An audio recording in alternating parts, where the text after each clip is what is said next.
Ya guys, jumpa lagi dengan saya dan kali ini kita masih membahas sejarah kekristenan di Turki. Ya, ada satu kaisar Romawi yang berkuasa di wilayah Turki pada masa itu, dan dia adalah kaisar Romawi pertama yang memeluk agama Kristen atau yang menjadi Kristen. Dan keputusan serta pilihannya itu mengubah sejarah Roma dan juga sejarah kekristenan. Nah, siapakah dia? Dia adalah Flavius Valerius Constantinus, atau yang biasa disebut Konstantinus atau Konstantin Agung. Ya. Nah, dia lahir pada 27 Februari tahun 272 di sebuah tempat yang sekarang dikenal dengan Serbia. Pada waktu itu namanya Naissus Moesius. Ya, sekarang adalah Serbia. Nah, ayahnya bernama Flavius Constantinus. Dia adalah seorang perwira di tentara Roma. Ya, sementara ibunya bernama Helena. Ya, berasal dari rakyat biasa.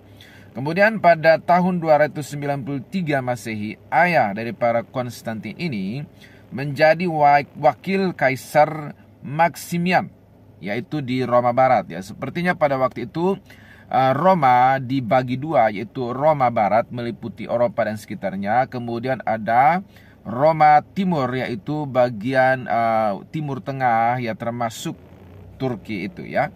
Ya, sementara si Konstantin kemudian dikirim ke istana Diocletian, ya, yaitu Kaisar Roma Timur.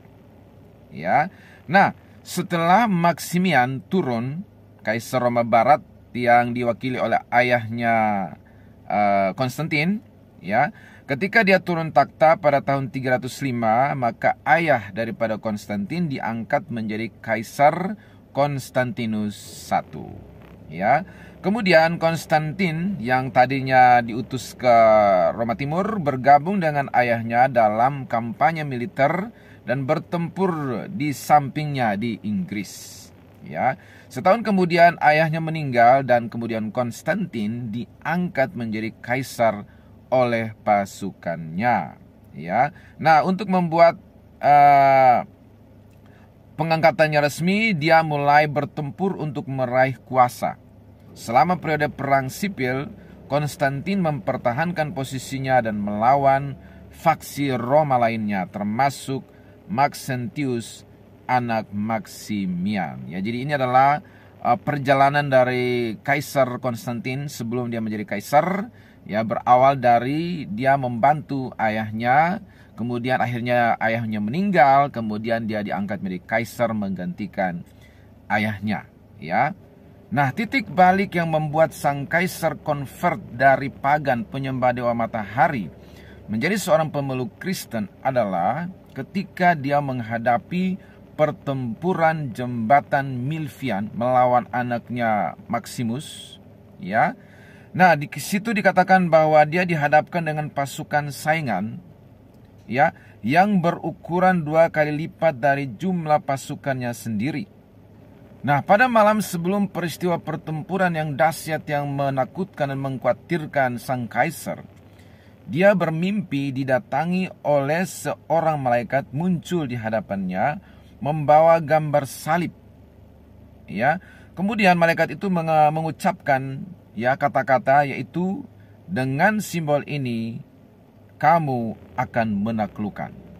Kemudian sebelum peristiwa perang itu sendiri terjadi, ya, ketika sang kaisar sedang berjalan dengan pasukannya, ya, maka dikatakan bahwa dia dan pasukannya melihat salib, ya, melihat salib cahaya di langit di atas matahari. Kemudian ia membaca kata-kata dalam bahasa Yunani, kata-kata yang sama seperti mimpinya, yang artinya dengan tanda ini taklukkanlah. Jadi 2 kali peristiwa supranatural dialami, mimpi pada malam hari dijumpai malaikat, kemudian keesokan harinya dia melihat cahaya dan salib di langit, ya, yang mengatakan bahwa dengan tanda ini kamu akan menaklukkan. Kemudian dia memerintahkan semua pasukannya supaya semua perisai dari pasukannya itu diberi tanda salib. Ya, nah kemudian singkat cerita, majulah pasukannya dan kaisar ini melawan musuh yang 2 kali lipat lebih besar di jembatan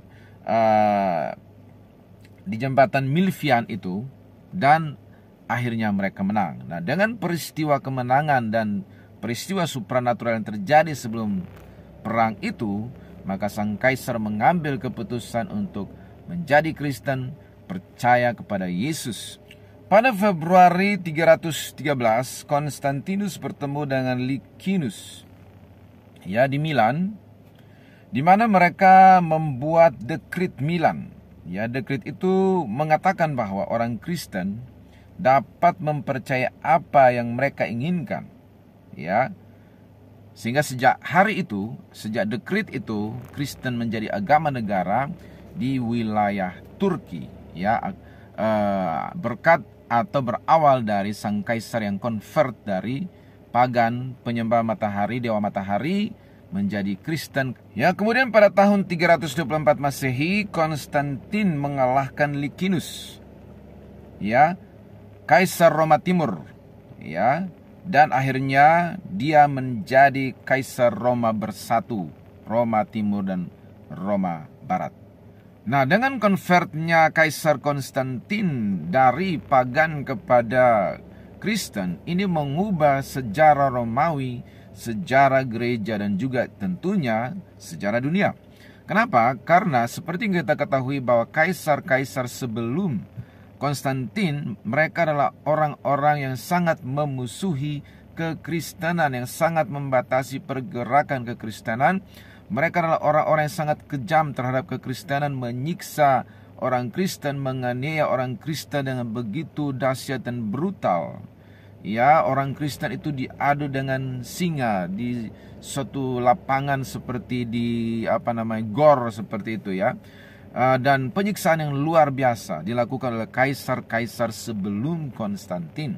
Nah, dengan convert atau beralihnya Konstantin dari pagan kepada Kristen, ini sangat mengubah arah sejarah daripada Roma, sehingga hari ini Roma seperti yang kita ketahui mayoritas adalah Katolik. Ini berawal dari peristiwa sang kaisar si Konstantin ini, saudaraku.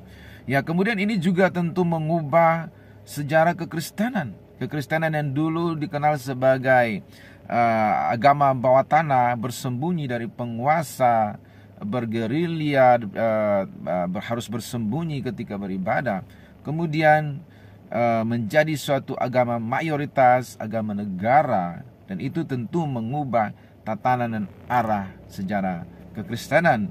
Kemudian juga mengubah sejarah dunia tentunya, karena kemudian Romawi yang pada waktu itu mendominasi wilayah barat dan timur, ini tentu berdampak atau berkontribusi besar bagi penyebaran kekristenan di wilayah timur dan barat pada masa itu.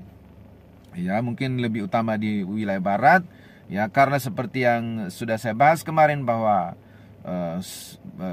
berapa periode kemudian runtuhlah Konstantin, dikalahkan oleh Ottoman pada waktu itu.